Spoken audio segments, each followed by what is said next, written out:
Her mentors Ruth Rogers and Rose Gray at the River Cafe were literally her alma maters, giving her the building blocks of great food and the skills to do her own thing. In 1993, I met my future husband and business partner Samuel Clark while cooking at the Eagle Pub on Farringdon Road, London, my first chef job. It was a great start, but I was eager to learn. Sam helped me get a trial at the River Cafe, where he had worked before. Ruthie Rogers and Rose Gray were, literally, my alma maters, inspirational, nourishing mother figures who guided me throughout. I loved every minute. I had studied Italian at university and lived in Italy for 2 years prior to returning to London, so cooking River Cafe food felt natural.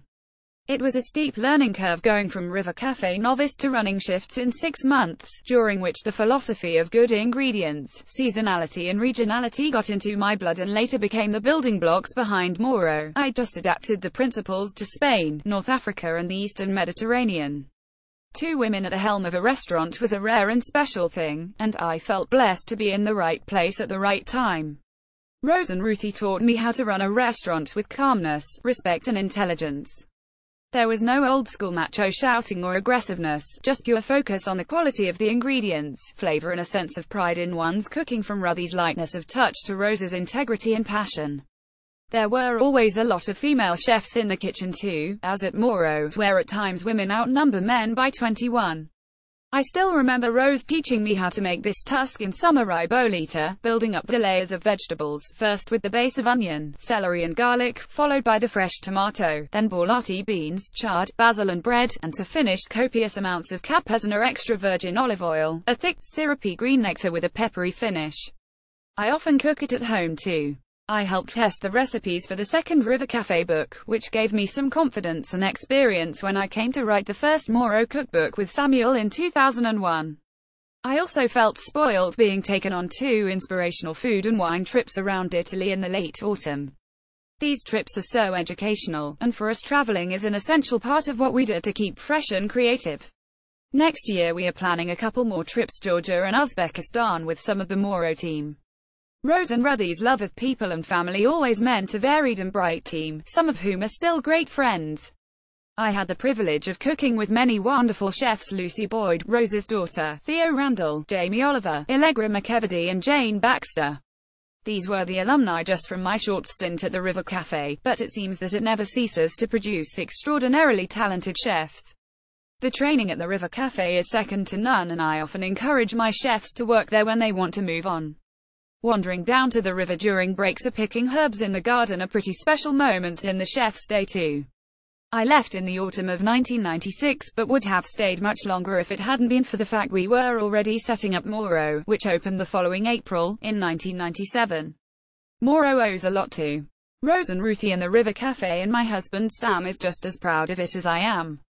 Samurai bolita main picture serves 6,300 grams borlotti beans, preferably fresher dried ones soaked overnight, 100 milliliters extra virgin olive oil, plus a generous glug at the end, 2 medium red onions, finely diced, 1 head of celery, finely diced, keep the bright yellow leaves aside, 1 medium carrot, finely diced, 600 grams Swiss chard stems finely chopped, leaves roughly chopped, 2 garlic cloves, finely chopped, 1 fresh red chili, roughly chopped, 2 bay leaves, preferably fresh, 1.5 kilograms sweet cherry or heirloom tomatoes, blanched, peeled, 2 handfuls flat leaf parsley, roughly chopped, 1 handful fresh oregano or marjoram, finely chopped, 2 handfuls basil, roughly chopped, 1 loaf of stale Italian ciabatta, crust soft enough to cover the cooking pot in 1 even layer when sliced, about 1 centimeter thick. 1 rinse the beans, then transfer to a pot and just cover with water. Add half as much water again. Bring to the boil, then gently simmer until tender, but not mushy. Season and set aside. 2. Warm the olive oil until hot, but not smoking. Add the onion, celery, carrot, chard stalks only, garlic, chili and bay leaves. Season generously, then fry for 20 minutes, stirring every so often, until lightly caramelized. 3. Meanwhile, cut the tomatoes in half and discard the seeds. Squeeze over a bowl to release the juice. Set aside. 4. Add the parsley and oregano, marjoram, basil and celery leaves, then fry for another 5 minutes. Add the tomatoes with the liquid, and break them up with a spoon. Cook for about 20 minutes over a low heat. The tomato liquid should be absorbed by the other vegetables. Add the beans and their cooking liquid. Simmer over a low heat for about 20 minutes, or until the soup comes together. Stir in the charred leaves and simmer for a couple more minutes. Adjust the seasoning. 5. Cover the soup with bread. Pour just enough boiling water over it all to moisten the bread. Generously drizzle with oil and remove the pot from the heat. Set aside for 10 minutes, then stir to combine. It should be thick and delicious. Season again, if needed. Drizzle with oil, then serve. Sam Clark is co-chef proprietor of Moro Restaurant in London. At Restaurant Moro, Jonathan Jones, the anchor hope, cutting his teeth under Fergus Henderson at influential Clerkenwell restaurant St John, instilled a love for nuanced, yet unfussy food that the anchor hope chef cleaves to still. Not all about offal. This St John's-inspired bouquet of raw and cooked veg with an anchovy dressing is still on the anchor hope menu. Photograph Anton Rodriguez for The Guardian. My first encounter with St John was in 1994. I had a startling dinner there: skate, chicory and anchovy, followed by smoked eel, bacon and mash. I left desperate to work there. Fergus Henderson was cooking original, delicious food and was someone I felt good being around. So in 1995 I arrived, a relatively seasoned chef. I loved it from the start and soon found myself opening native oysters, clumsily, while Fergus stood alongside, smiling reassuringly. He would always give gentle instruction and corrective guidance to his flock of cooks. St John was civilized. As staff we felt appreciated, reflected in a team that was dedicated, happy and proud to work there. We'd be given a sit-down meal both in the morning and afternoon, which was unusual at the time. Fergus might even furnish us with the odd steadying glass if he felt it might benefit. He wasn't so relaxed that things went awry, though. He ate at St John most days, and if something was amiss, you would be quietly told. It certainly beat being berated by an overheating thug.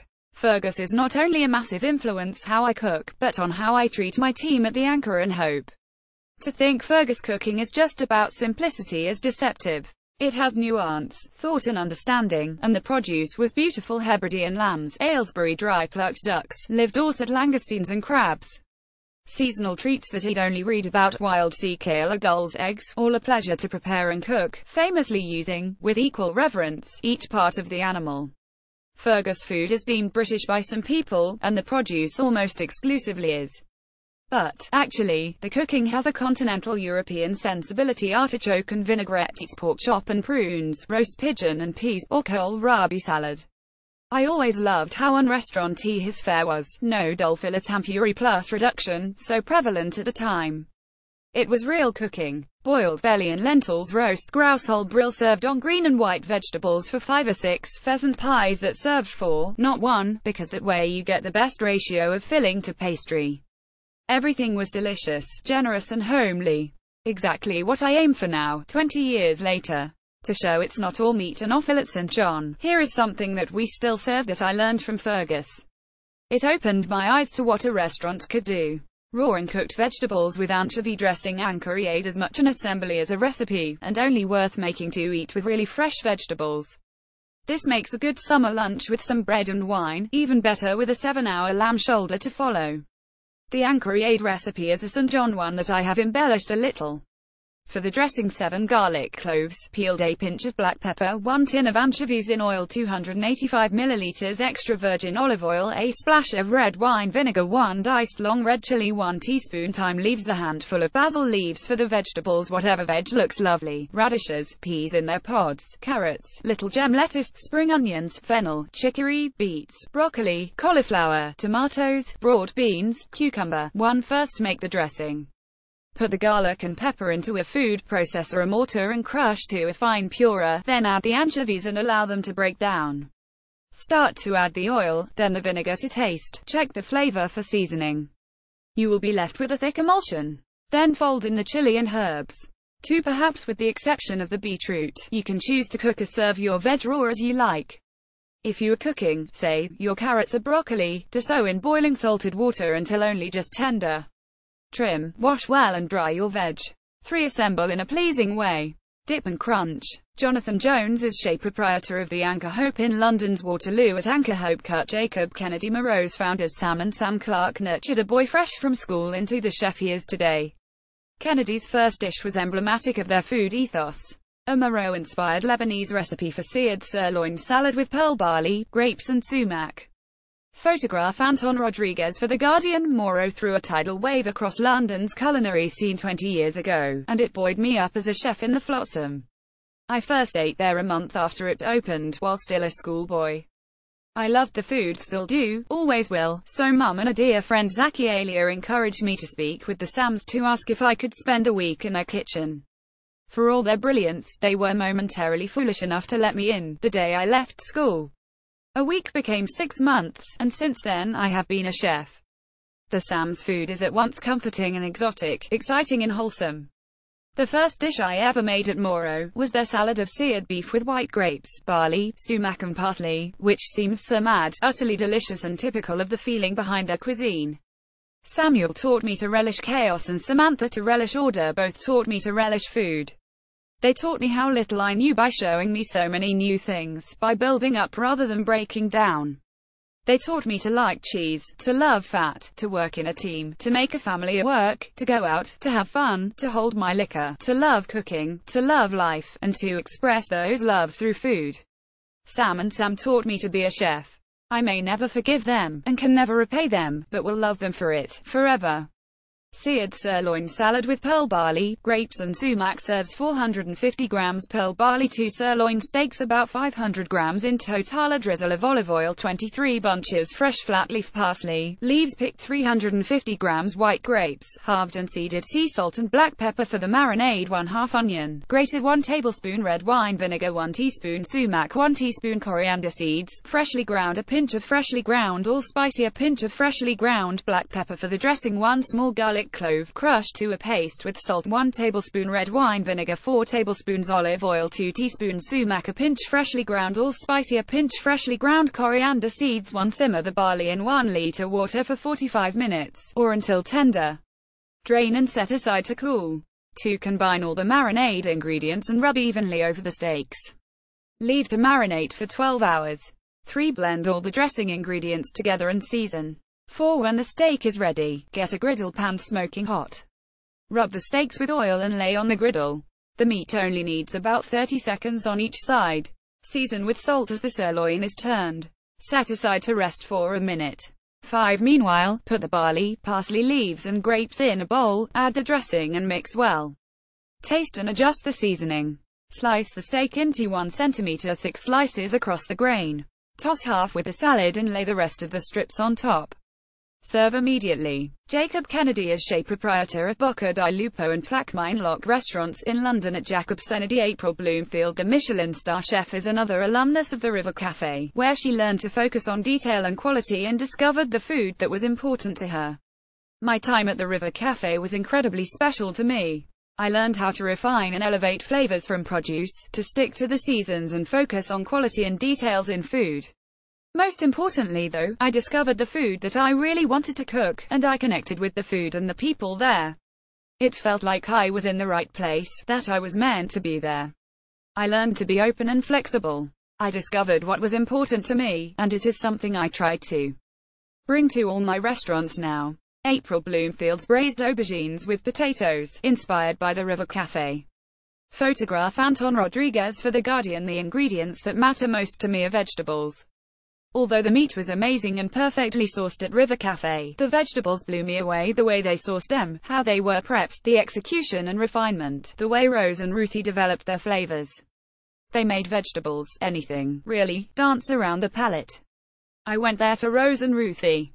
I had watched them on TV, and once I had eaten their food I knew there was something incredibly special about them. I was drawn to them and hung on to their every word. I had an epiphany on my trial period.